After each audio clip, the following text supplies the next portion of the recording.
Hello guys, myself Harshanga case. I'm going to take a new section, gravitation. So guys, I'm going to start with this section by asking a question. So suppose I'm standing here and I'm moving from this position to this position.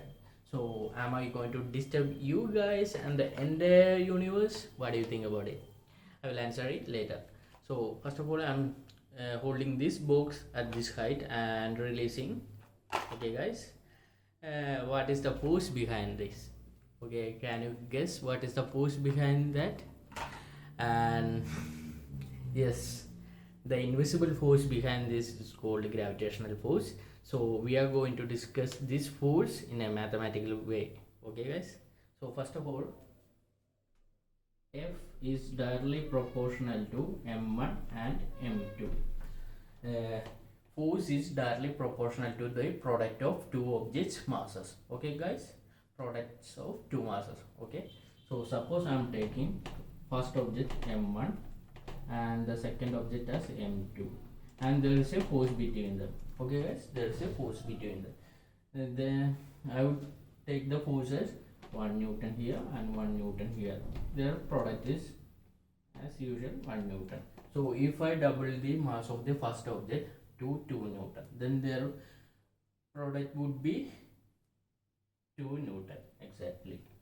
Then their mass would be 2 Newton. So if I triple the mass of the second object, so the force would be 3 Newton here and the force of m1 is 2 Newton itself. Then the total would be 6 Newton. So from that we can understand that if we change the mass of any object, there is a force change. Okay, there is a force change. So another factor which affects the gravitational force is the distance between these objects, or the distance between these objects. So we can write that F inversely proportional to distance square.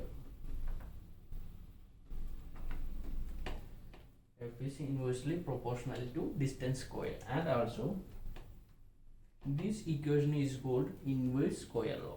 This equation is called inverse square law, guys. Inverse square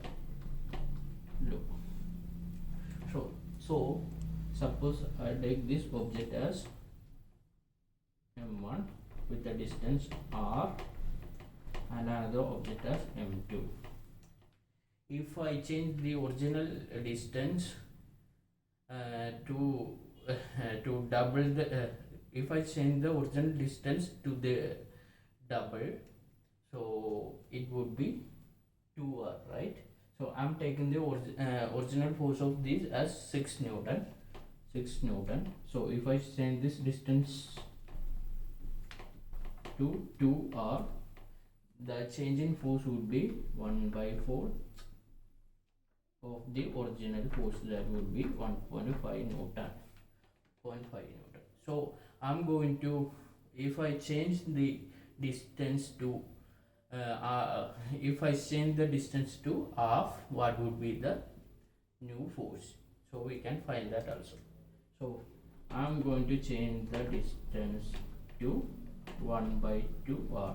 Then the new force would be 4 into 6 equal to 24 Newton. This is the new force.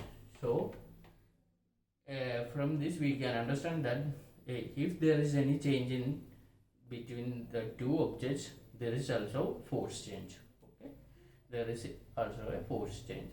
So by combining these two equations, we can find the standard equation of gravitational force. So the equation would be F directly proportional to m1 m2 by r square.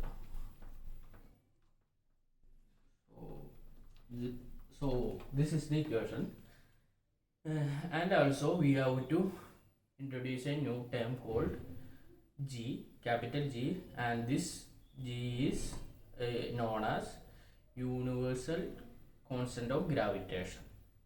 It is known as universal constant of gravitation. The specialty of this term is that the value is same in any situation in or any place. So suppose we are taking two objects with a known distance in any place in the universe, still the value of g would be same or constant, and the value of g is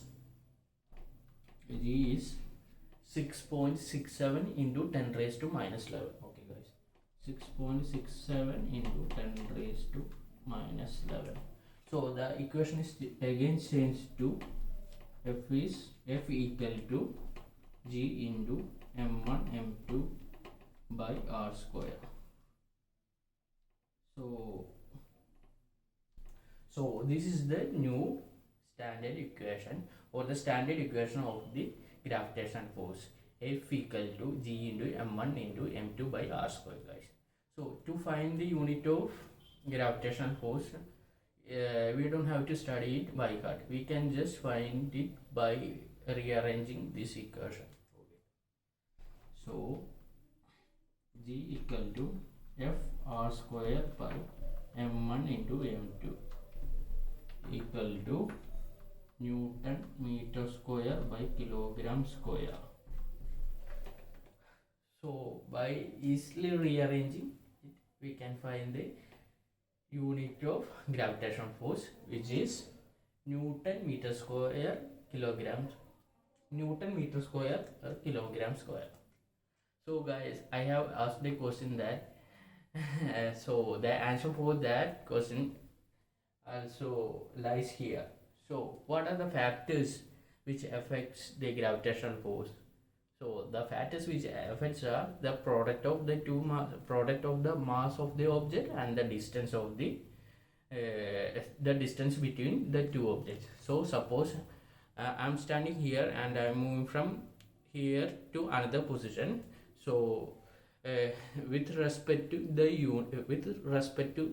universe, I'm changing my position now. So there's a change in position, and naturally there would be a change in force. So in that sense, I am disturbing you guys and the entire universe. So I think you all got the concept clearly, and thank you.